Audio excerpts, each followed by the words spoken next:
Assalamualaikum warahmatullahi wabarakatuh. Anandaku yang soleh dan soleha, apa kabar? Semoga kalian selalu sehat dan pastinya tetap semangat untuk belajar ya. Nah, baik anandaku sekalian, pada kesempatan kali ini Ibu akan menyampaikan materi terkait debat.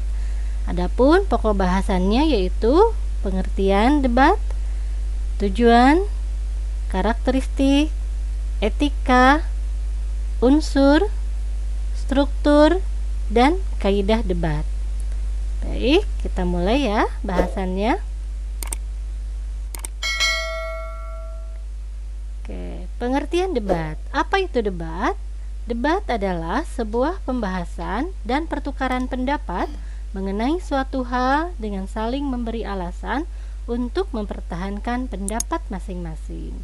Jadi, saat ada sesuatu bahasan atau permasalahan, kemudian bertukar pendapat mengenai pembahasan tersebut dan memberi alasan ataupun argumen untuk mempertahankan pendapatnya masing-masing, itu merupakan debat. Oke, kita lanjut. Tujuan debat. Ada beberapa tujuan dalam kegiatan debat. Yang pertama, untuk meyakinkan atau mempengaruhi orang lain. Yang kedua, untuk saling bertukar gagasan yang lebih baik. Yang ketiga, menghargai argumen orang lain. Jadi saat berdebat kita harus belajar bagaimana menghargai argumen orang lain. Yang keempat, untuk menambah wawasan baru dari sudut pandang yang berbeda. Dan yang kelima, menguji keberanian untuk merespon sebuah masalah.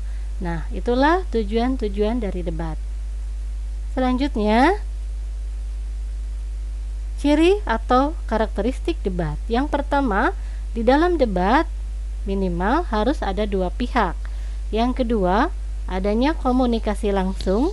Yang ketiga, adu argumentasi dari kedua pihak tersebut.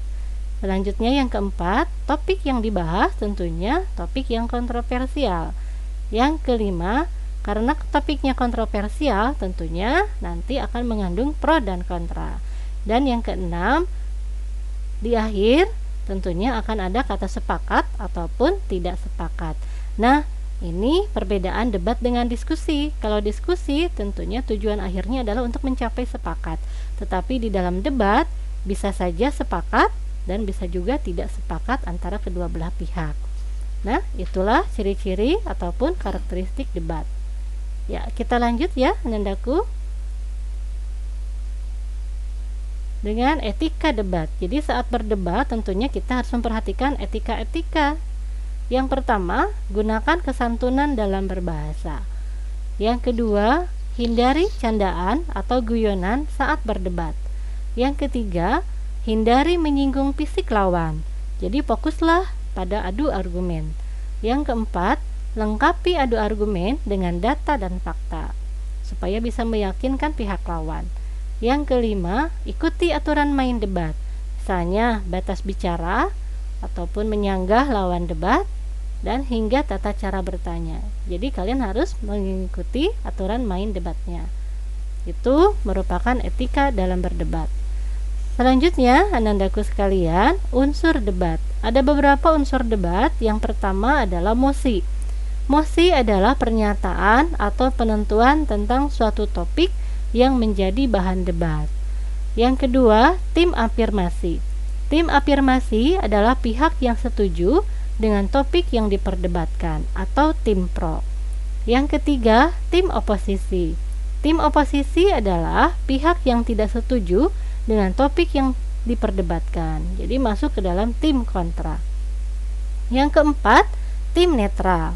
Tim netral adalah pihak yang memberikan suatu pandangan objektif yang pastinya tidak memihak salah satu pihak, baik itu tim afirmasi atau tim pro maupun tim oposisi ataupun tim kontra. Yang kelima, moderator. Moderator adalah seseorang yang bertugas untuk memimpin, mengatur, dan mengarahkan jalannya debat.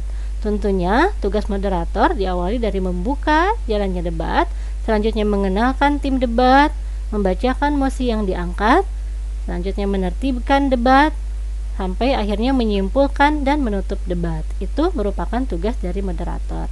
Yang keenam, juri. Juri adalah penentu tim siapa yang memenangkan sebuah debat dalam perlombaan. Yang ketujuh, notulis. Notulis adalah seseorang yang bertugas untuk mencatat keseluruhan proses debat. Jadi mencatat semua isi setiap argumentasi dari tim pro, kontra, maupun netral. Ya, serta mencatat kesimpulan hasil dari debat.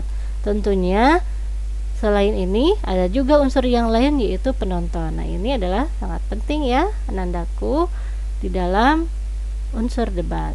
Selanjutnya,